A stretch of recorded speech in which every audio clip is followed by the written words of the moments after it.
Welcome to our channel. Today we how to activate Typeform leads into HubSpot CRM, full guide. To activate Typeform leads into HubSpot CRM, start by logging into your HubSpot account. Navigate to the Integrations section on the left sidebar.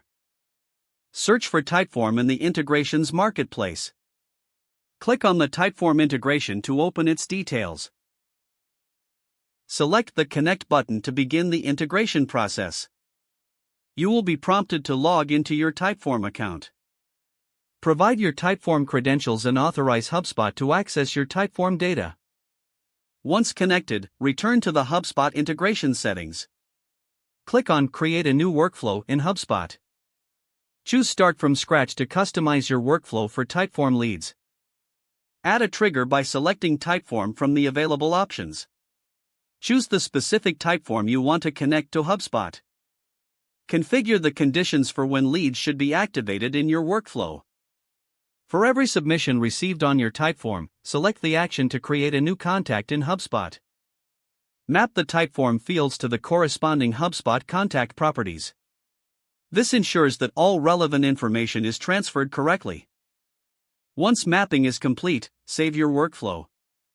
Test the integration to confirm that Typeform submissions are creating new contacts in HubSpot. Monitor your HubSpot dashboard to check for newly added contacts from Typeform. Review the lead information to ensure everything displays accurately.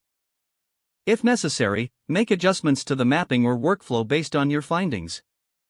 Finally, set your workflow to active to start capturing leads in real time. You have now successfully activated Typeform leads into HubSpot CRM. If the page does not load, refresh the browser or try again in a private or incognito window.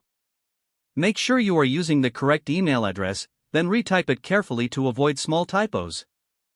If your password is not accepted, use the reset option and create a new strong password you can remember. Check your spam folder for verification or security emails, then complete any requested confirmation steps. Enable two-factor authentication if available to improve account security and reduce unauthorized. Don't forget to like this video and subscribe to our channel for more step-by-step tech guides.